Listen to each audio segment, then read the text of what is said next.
Bismillahirrahmanirrahim. Assalamualaikum warahmatullahi wabarakatuh. Alhamdulillah wassalatu wassalamu ala Rasulillah wa ala alihi wa sahbihi wa mawalah wa la hawla wa la quwwata illa billahi wa ba'd. Alhamdulillah, di pagi ini balik kita seduduk untuk bertalabul ilmi, dan kita masuk pada hadis dari kitab Bulughul Maram dari sahabat Ali radhiyallahu anhu. Baik, kita baca hadisnya baru kita jelaskan. An Aliyin radhiyallahu anhu qala: minas sunnati an yakhruja ilal idi masyiyah. Rawahu Tirmidzi wa hassanahu. Dari Ali radhiyallahu an, Nabi sallallahu alaihi wasallam bersabda, termasuk daripada sunnah Nabi seseorang keluar melaksanakan salat Id dengan berjalan kaki. Hadis ini dikeluarkan oleh Imam At-Tirmidzi. Kemudian juga hadis berikutnya, wa an Abi Hurairah radhiyallahu anhu annahum asabahum matarun fi yaumi idin wa shalla bihimun nabiyyu sallallahu alaihi wasallam salatil idi fil masjidi. Rawahu Abu Dawud bi isnadin layyin. Dari Abu Hurairah radhiyallahu an, sesungguhnya mereka, maksudnya para sahabat, satu hari tertimpa hujan di hari Id. Kemudian Nabi sallallahu alaihi wasallam salat bersama mereka salat Id di dalam masjid. Hadis ini dikeluarkan Abi Dawud dengan sanad yang lemah. Baik, ma'asyiral muslimat yang dimuliakan Allah Subhanahu wa taala, ada beberapa faedah yang kita akan ambil dari dua riwayat ini. Pertama, hadis dari Ali radhiyallahu an, walaupun sebagian para ulama ada yang menganggap hadis ini lemah, tetapi sebagian yang lain mengatakan bahwa hadis ini hadis hasan dan dihasankan oleh Syekh Nasiruddin Al-Albani rahimahullah ta'ala dalam Sahih Sunan At-Tirmidzi. Nabi sallallahu alaihi wasallam mengatakan, minas sunnati, termasuk sunnah, an yakhruja ilal id masyian, hendaklah seseorang itu keluar ke masjid dalam keadaan berjalan kaki. Dan dalam riwayat, wa an ta'kula syai'an qabla an takhruj, dan memakan sesuatu sebelum keluar. Ma'asyiral muslimat yang dimuliakan Allah Subhanahu wa taala, berjalan kaki menuju tempat ibadah itu adalah sesuatu yang sangat agung nilainya di hadapan Allah. Maka disunahkan dalam beberapa ibadah itu kita disuruh untuk berjalan kaki, karena setiap kaki yang kita langkahkan itu akan dicatat pahala di sisi Allah Subhanahu wa taala. Terkadang juga dihapuskan dosa-dosanya dan diangkat derajatnya. Di antaranya adalah Nabi sallallahu alaihi wasallam pernah mengatakan, diyarukum tuktabu atharukum, rumah-rumah kalian itu akan dicatat bekas-bekas langkah kalian ke tempat-tempat ibadah kalian. Lalu ibadah apa saja yang sangat dianjurkan untuk berjalan kaki dan memiliki nilai pahala besar di hadapan Allah Azza wa Jalla? Pertama, berjalan kaki menuju masjid. Al-masyu ilal masajid, berjalan kaki menuju masjid. Dan itu berdasarkan hadis Nabi sallallahu alaihi wasallam, isbagul wudu fil makari wa i'madul aqdam ilal masajid wa intidarus salati ba'da shalah taghsilul khataya ghuslan. Kata Nabi sallallahu alaihi wasallam, sempurnakan wudu baik dalam kondisi engkau tidak suka berwudu, mungkin cuaca terlalu dingin, kemudian melangkahkan kaki ke masjid dan menunggu salat. Setelah salat itu bisa mencuci dosa-dosa kita. Ini hadis pertama, bahwa di antara yang bisa membersihkan dan mencuci kesalahan kita itu adalah dengan cara melangkahkan kaki ke masjid. Hadis yang kedua, hadis dari Abi Hurairah radhiyallahu an, riwayat Muslim, ala ukhbirukum bima yamhu bihi Allahul khataya wa yarfa'u bihi darajat. Maukah kuhabarkan kepada kalian di mana Allah akan menghapuskan kesalahan kalian dan mengangkat derajat-derajat kalian? Sahabat mengatakan, bala ya Rasulullah, tentu wahai Rasul. Maka Nabi SAW menyebutkan salah satunya, wa kathratul khuta ilal masajid, dan orang yang banyak melangkahkan kakinya menuju masjid. Di sini Nabi SAW menyebutkan dua keutamaan. Pertama, dihapuskan dosanya. Yang kedua, diangkat derajatnya. Bahkan Ubay bin Ka'ab radhiyallahu anhu pernah mengatakan, kana rajulun la a'lamu rajulan ab'an minal masjidi.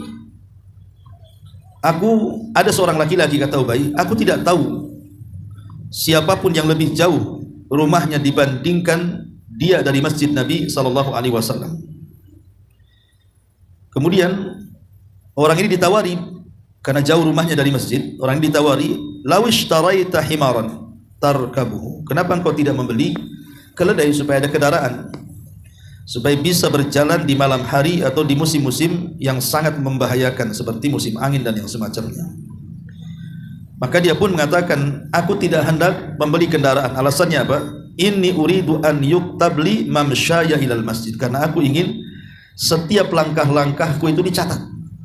Setiap langkah-langkah ke masjidku itu dicatat. Begitu juga saat aku kembali kepada keluargaku pun dicatat oleh Allah Subhanahu wa taala. Ini yang pertama, di mana jalan kaki itu menjadi sebuah ibadah besar karena bisa menghapuskan dosa, bisa mengangkat derajat, dan bisa mendatangkan banyak kebaikan. Yang kedua, al-masyu lil jum'ati, berjalan kaki dalam rangka melaksanakan salat Jumat bagi laki-laki tentunya.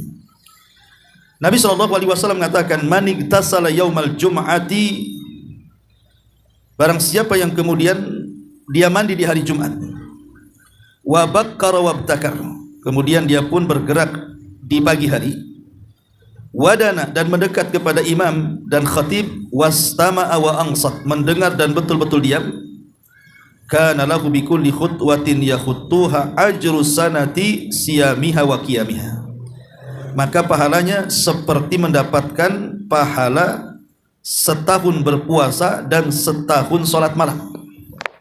Makanya ini nasihat untuk bapak-bapak ya. Jadi ibu sampaikan kepada suami-suami, kalau di waktu Jumat itu untuk bersegera melangkahkan kaki pagi-pagi menuju masjid. Lihat pahalanya, seperti orang berpuasa dan sholat malam selama setahun. Itu kalau satu kali melakukan. Kalau dua kali, tiga kali, hitung sajalah pahalanya kan. Ini juga, kemudian juga Nabi SAW juga bersabda, ini yang kedua ya. Yang ketiga, al-masyu ma'al janazah. Yang ketiga, berjalan kaki ketika mengiringi jenazah. Berjalan kaki ketika mengiringi jenazah. Ya tentu kalau kuburannya tidak jauh. Kalau dari sini ke Tamyang ya jauh kali kan, pengkor juga kalau jalan kaki. Maksudnya kalau memang memungkinkan jalan kaki karena tempat penguburannya tidak jauh gitu ya. Maka berjalan kaki mengiringi jenazah sampai ke kuburan itu dijelaskan dalam hadis Anas bin Malik radhiyallahu anhu. Anna Rasulullah sallallahu alaihi wasallam wa Abu Bakrin wa Umar yamshuna amamal janazati wa khalfaha. Nabi sallallahu alaihi wasallam dan juga Abu Bakar serta Umar, mereka biasa berjalan kaki di depan jenazah atau di belakang jenazah. Menunjukkan bahwa Nabi mencontohkan mengiringi jenazah itu sebaiknya berjalan kaki. Tapi kalau seandainya tidak ada halangan, artinya tidak ada yang membahayakan dia. Ini yang ketiga. Yang keempat, al-masyu li musallal id. Inilah yang jadi pembahasan kita. Berjalan kaki menuju tanah lapang untuk melaksanakan salat id. Berdasarkan hadis Ali radhiyallahu an, itu termasuk sunnah Nabi. Bahkan Abdullah bin Umar radhiyallahu anhu mensifatkan bahwa Nabi SAW setiap keluar dari rumahnya menuju tanah lapang dan juga kembali kepada keluarganya itu dengan cara berjalan kaki. Sebagaimana hadis Ali di sini, ya, bahwa berjalan kaki itu termasuk sunnah Nabi SAW. Berarti di sini ada 4 tempat. di mana berjalan kaki itu memiliki pahala besar. Pertama, menuju masjid. Ya, menuju masjid itu macam-macam, mau sholat, mau ngaji, mau apa kan gitu. Kemudian yang kedua, melaksanakan sholat Jumat. Kemudian yang ketiga, mengiringi jenazah. Dan yang keempat, berjalan ke tanah lapang untuk melaksanakan sholat Id. Ma'asyiral muslimat yang dimuliakan Allah Subhanahu wa taala. Adapun melangkahkan kaki ke masjid ataupun ke tanah lapang dalam rangka untuk melaksanakan salat, maka di antara pahala yang akan didapat, pertama, dia akan mendapatkan pahala sedekah. Nabi SAW mengatakan, bikulli khutwatin namshiha ila salati sadaqah. Setiap langkah kaki yang kita langkahkan untuk melaksanakan salat itu dinilai satu sedekah. Bayangkan kalau kita salat Id di mana gitu kan, atau di masjid mana, kemudian kita melangkahkan kaki, maka satu langkah sedekah, dua langkah dua sedekah, dan begitu seterusnya. Makin banyak langkah berarti makin banyak sedekah. Yang kedua, kebaikannya akan dicatat. Kebaikannya akan dicatat, sebagaimana juga kesalahannya akan dihapus. Nabi SAW mengatakan, lam yakhuttu khutwatan, tidaklah seseorang itu melangkahkan langkah-langkah ke tempat ibadah, illa kutibat lahu hasanah, kecuali satu kebaikan akan dicatatnya, wa muhiyat anhu sayyi'ah, dan keburukan akan dihapuskan. Ini yang kedua. Kemudian yang ketiga, ataupun kaunuhu darajatun marfu'ah, dia akan mendapatkan derajat yang terus diangkat.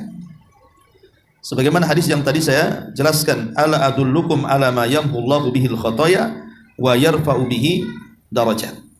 Maukah aku habarkan hal-hal yang bisa menghapus kesalahan dan mengangkat derajat? Dan salah satunya adalah kathratul khutah, melangkahkan kaki ke tempat ibadah, ke masjid dan yang semacamnya. Kemudian yang keempat, menghapuskan kesalahan. Jadi pertama, mendapatkan pahala sedekah, yang kedua mendapatkan catatan kebaikan, yang ketiga mengangkat derajat, yang keempat menghapus kesalahan. Kemudian yang kelima, menjadi tamu Allah di sorga. Menjadi tamu Allah Subhanahu wa taala di sorga. Nabi mengatakan, man ghada ilal masjid aw raha a'addallahu lahu nuzulan ay diyafatan fil jannati kullama ghada aw raha. Barang siapa yang berpagi-pagi melangkahkan ke masjid untuk melaksanakan ibadah, maka Allah siapkan bagi dia tempat penjamuan yang indah di surga. Jadi kita akan menjadi tamu yang akan dijamu oleh Allah Subhanahu wa taala. Dan yang terakhir, wasilah mendapatkan surga firdaus yang tinggi.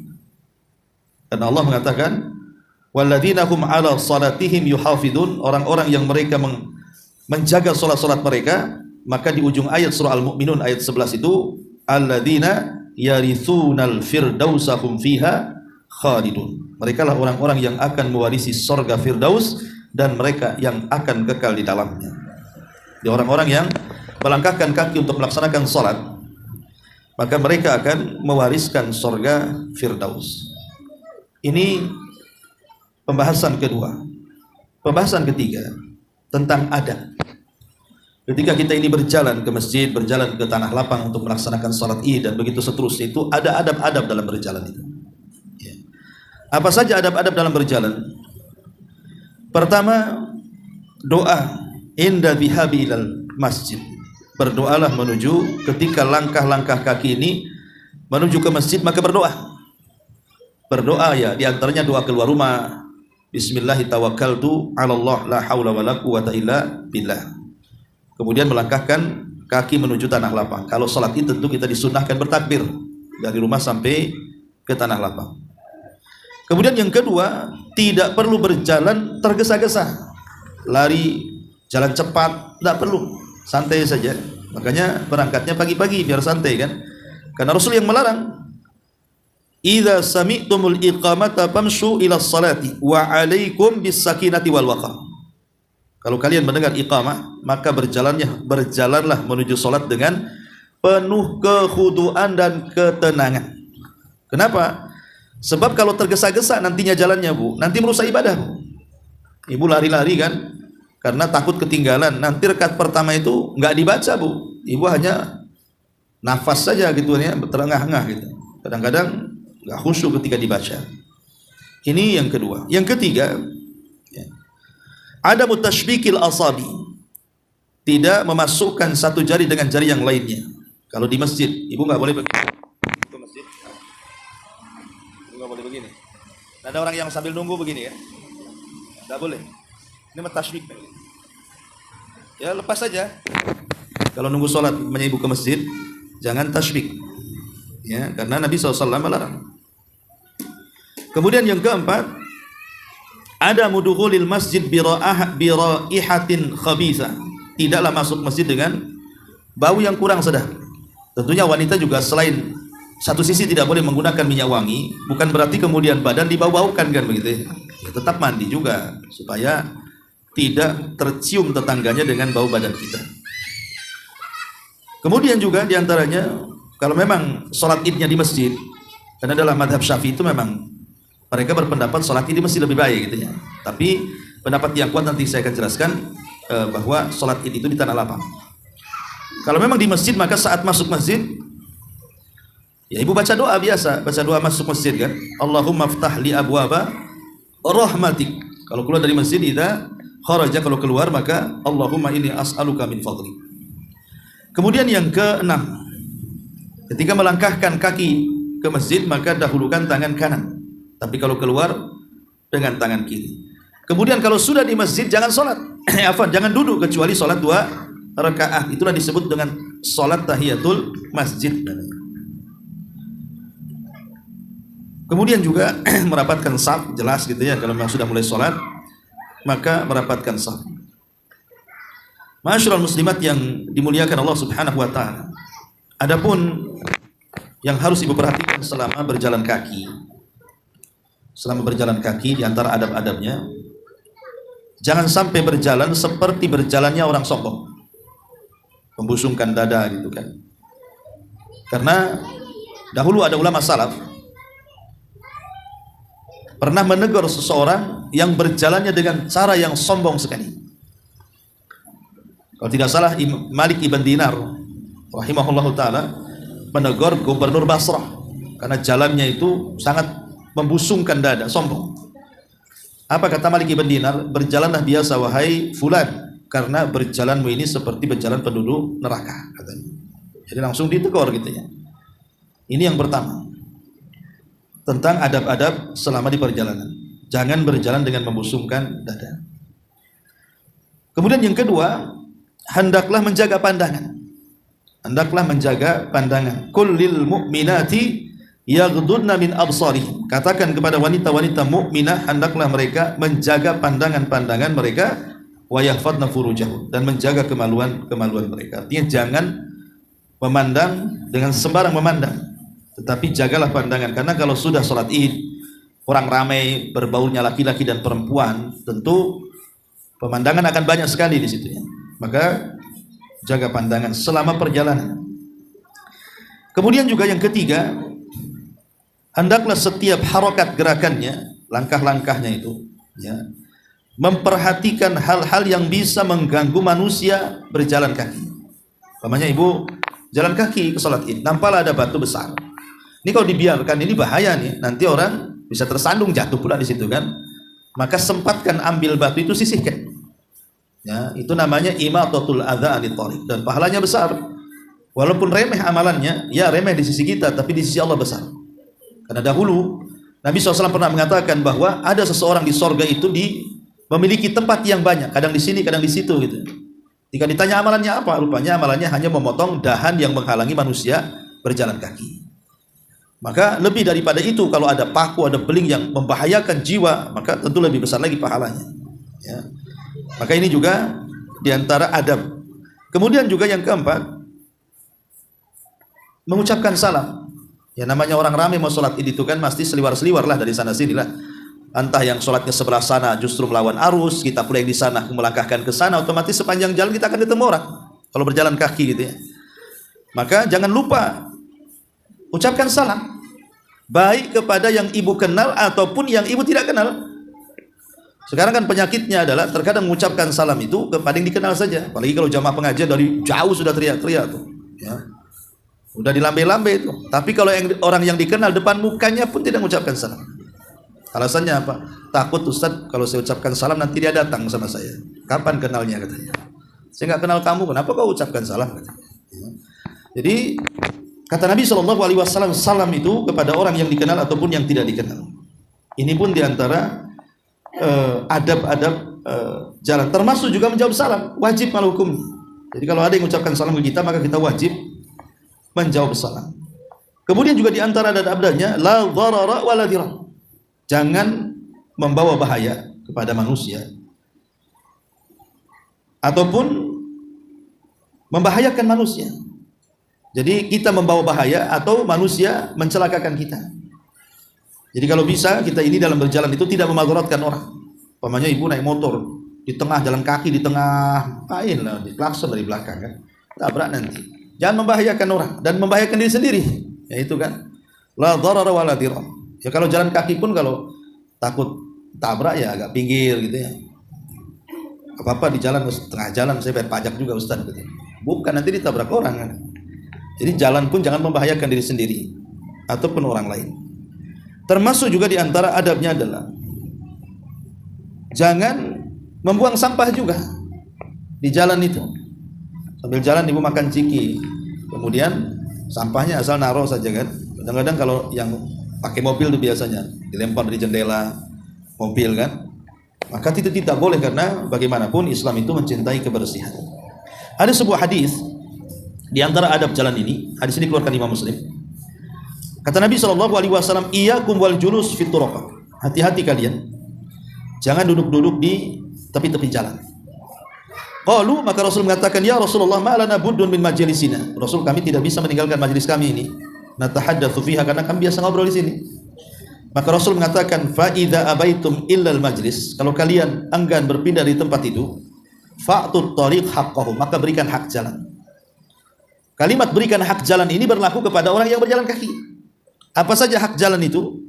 Kata Rasul, ghaddul basar, tundukkan pandangan, wa kaful adza, kemudian jangan sampai mendatangkan bahaya atau mencegah bahaya, waraddus salam, dan juga menjawab salam, kemudian wal amru bil ma'ruf wan nahyu anil munkar. Nah, ini juga termasuk adabnya adalah ketika berjalan kaki itu, kalau memang ada nampak di tengah jalan, di tengah-tengah kita sedang berjalan bersolat Id itu, umpamanya ada hal-hal yang perlu ditegur ataupun ada hal-hal yang perlu diajak, nah, kita sampaikan kebaikan, cegah kemungkarannya. Ajak tetangga, yuk kita sholat Id di sana, gitu ya. Kemudian ada tetangga yang keluar kok pakaiannya kurang pas, nah, kita ingkari, nah, sebaiknya pakai ini om, nah, ini rame orang nanti jadi fitnah, nah, gitu ya. Jadi antara adab jalan juga al-amru bil ma'ruf wan nahyu anil munkar. Termasuk juga jauhi al-ikhtilat bir rijal, jauhi ikhtilat saat berjalan kaki dengan laki-laki. Karena kalau sholat itu kan rame orang gitu kan, kadang-kadang tidak perhatikan itu. Maka kita yang sudah ngaji diperhatikan, jangan sampai ada ikhtilat laki-laki dan wanita. Termasuk kalau wanita jaga suara, karena suara bagi wanita itu adalah aurat, ya kan? Maka jaga juga suara, ngomong jangan kencang-kencang, rame orang. Apalagi cerita utang, kan ketahuan nantinya. Jadi itu pun harus dijaga suara itu saat berjalan, karena itu bagian daripada aurat wanita. Termasuk juga jangan melakukan maksiat lisan. Umpamanya di perjalanan itu mencaci, memaki, menggibah sambil jalan kaki gitu ya, memfitnah, mengadu domba. Ini jalan kakinya nanti bukan menghapus pahala, bukan menghapus dosa, malah menambah dosa jadinya ya. Termasuk juga kalau seandainya ibu lagi jalan nih, mungkin orang ramai, ada orang bersin, kita tidak kenal orang bersin itu, tapi dia mengucapkan alhamdulillah, tidak ada yang jawab, kita jawab yarhamukallah.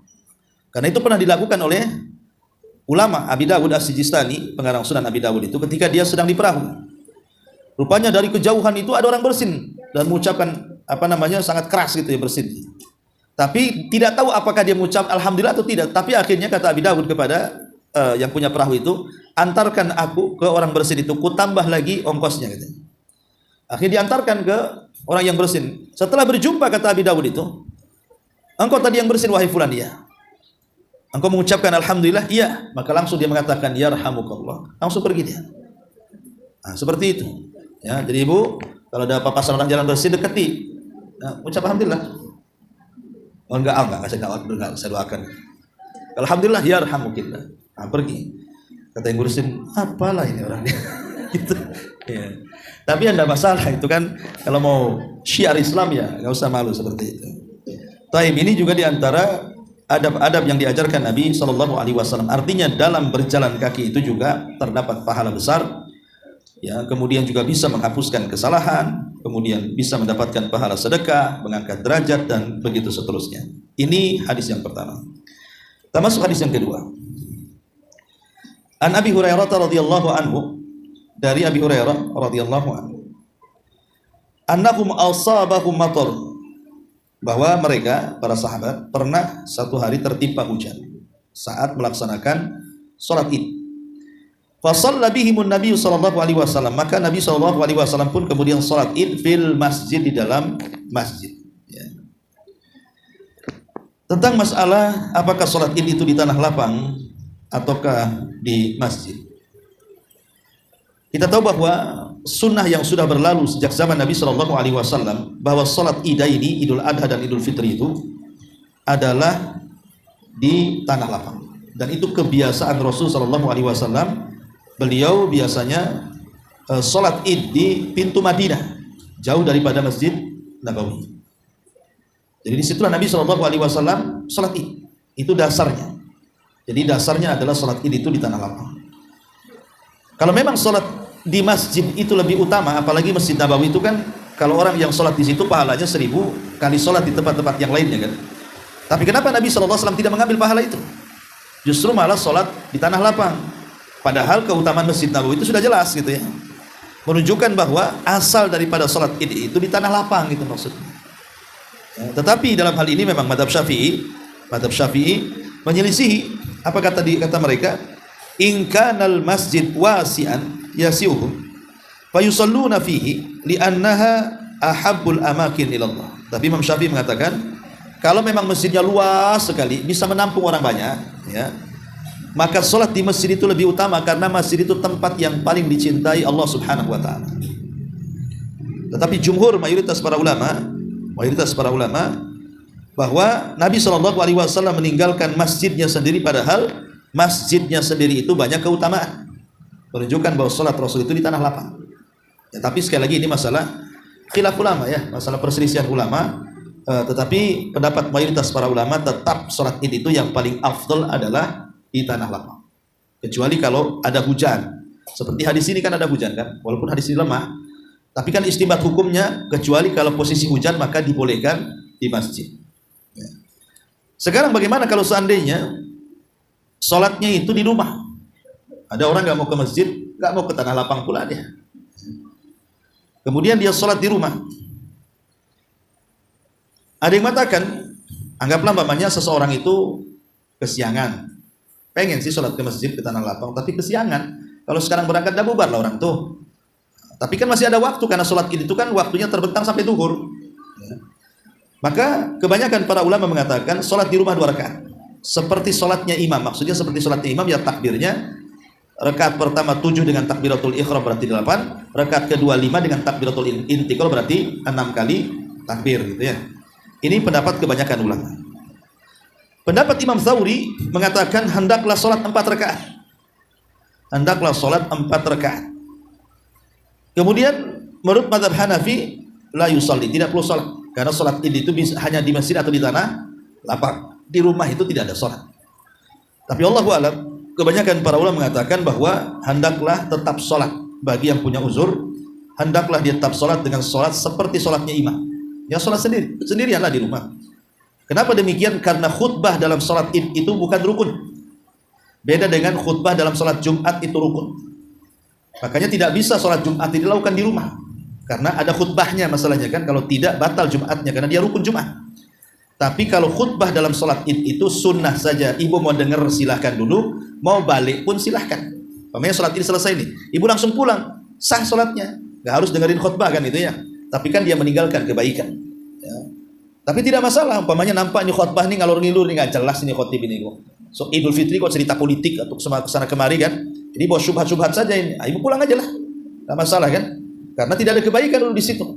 Tapi kalau khotibnya mantap, itu yang disampaikan sunnah, ya sayang kalau seandainya kemudian pulang. Ya, intinya bahwa sholat di rumah tetap dianjurkan. Ya. Wallahu alam, ini diantara penjelasan hadis terakhir dalam bab sholat id, berarti minggu depan masuk pada sholat al-kusuf. Baik, sampai di sini. Kalau ada pertanyaan silakan.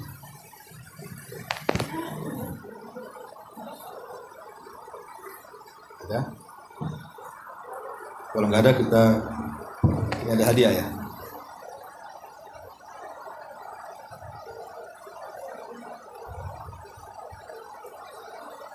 Baik, di sini ada 3 hadiah buku.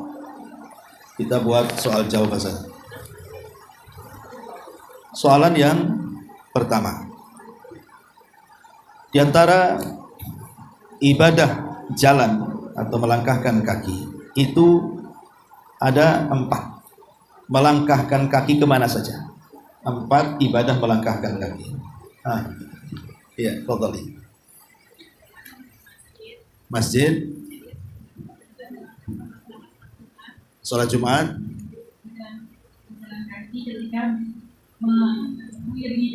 oke, ketika mengiringi jenazah. Iya, itu nyontek gue sebenarnya. Ibu baca, nggak apa-apa lah. Iya, artinya ibu nyatat. Ya, sudah dapat hadiah karena sudah nyatat. Pertanyaan yang kedua tentang pahala berjalan kaki ke tempat-tempat ibadah. Sebutkan 5 pahalanya. Fadhali.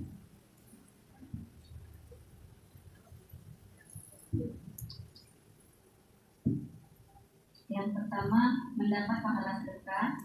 1. Yang kedua, kebaikannya akan dicatat.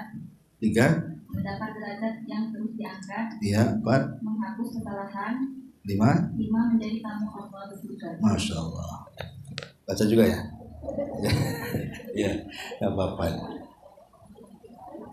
Baik, yang terakhir, karena cuma 3 nih. Tentang adab berjalan kaki. Tentang adab berjalan kaki. Sebutkan adab berjalan kaki 4 saja.